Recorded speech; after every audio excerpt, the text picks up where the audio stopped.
first thing that I remember seeing was the fuel. It was just like, oh my God, that's fuel. That scared me. One spark could turn the wreck into a giant fireball. Larry! We gotta get out now, Larry! Fuel's everywhere, we gotta go!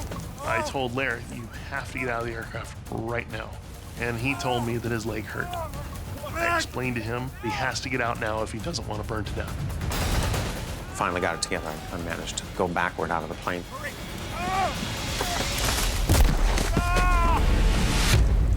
The plane could blow at any second. But Tommy is unconscious. He's taken a serious blow to the head. Wake up! Tommy, wake up, man, we gotta get out of here! Tommy! We got fuel everywhere, wake up, wake up! I yelled at him and he didn't respond. Tommy! Please! I was very concerned that I'd killed one of my best friends. Tommy, come on! Justin has to haul Tommy's 220-pound dead weight out of the plane. The first thing I remember is a horrible pain in my side, and I believe that is when Justin broke my ribs.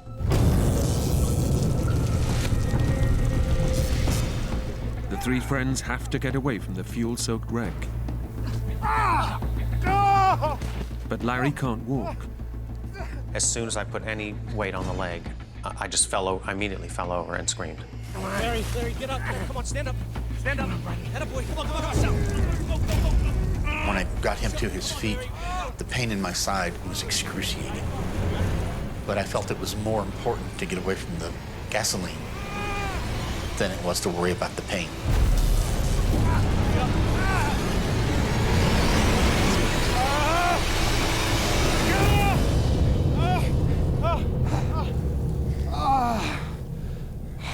The three men somehow managed to get far enough away and out of danger. I looked at the plane. It was, wow, we could have all died. I thought, we're pretty lucky to walk out of that one.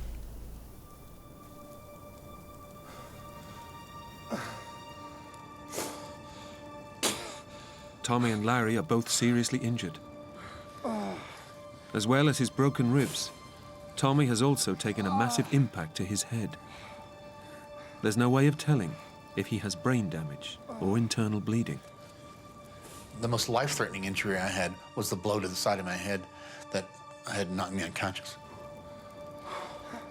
Larry's left foot took the full impact of the crash, leaving his lower leg and ankle badly broken.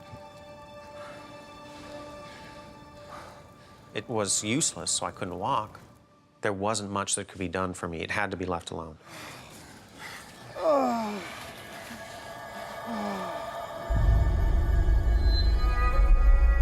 Tommy and Larry both need emergency medical care before it's too late.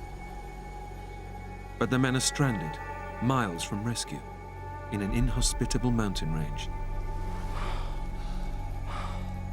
Justin is the only one uninjured. And as the pilot, he feels it's up to him to save them. I definitely had a deep sense of responsibility to protect my friends and to get them the help that they needed.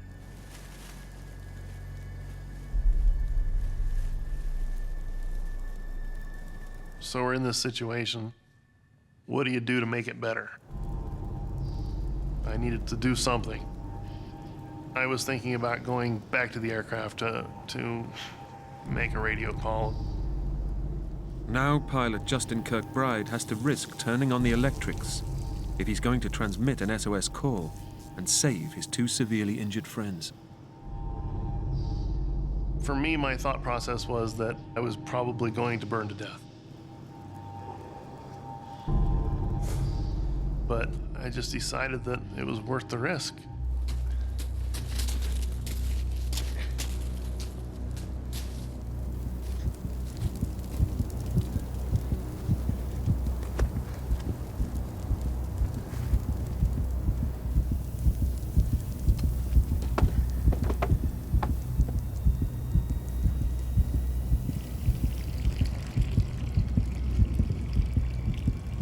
I truly believed that as soon as I turned the batteries on, that it was game over.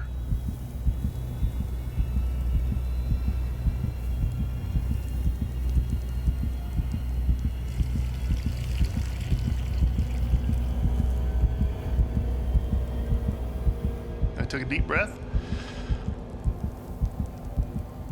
and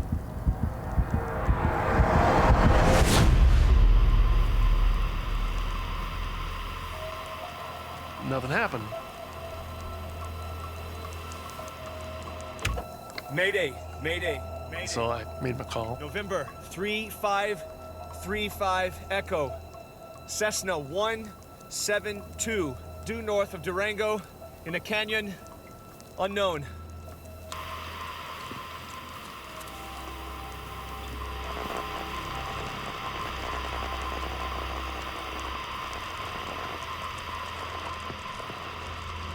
But there's no response to his mayday call.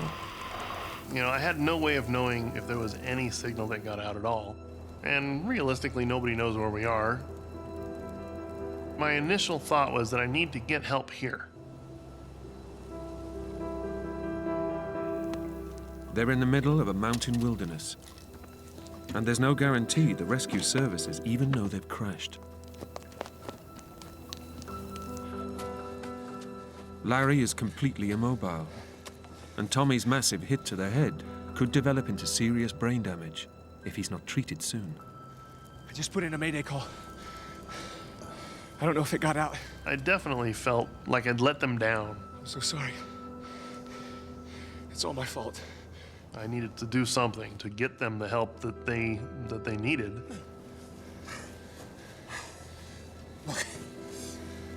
It was an accident. It wasn't your fault. He felt really badly about it.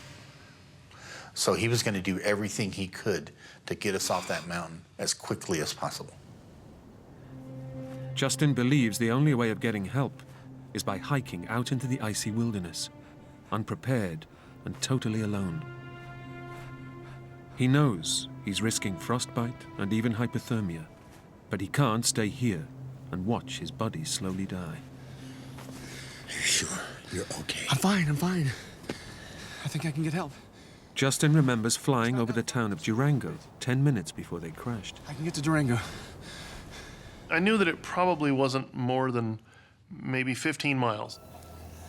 Now look. You're gonna have to talk to Larry. Say something. Reassure him. All right? Yeah, okay. Larry. Larry. Have you ever been in a helicopter? No. I'm gonna get you one, okay? Soon. Justin faces an added challenge. He has to get there by nightfall. Temperatures in the Colorado Rockies can plummet to minus 30 degrees as darkness falls. All three men are only lightly dressed and could freeze to death by morning. Dark to me was a definitive end, so I was more worried about getting help before dark than anything else.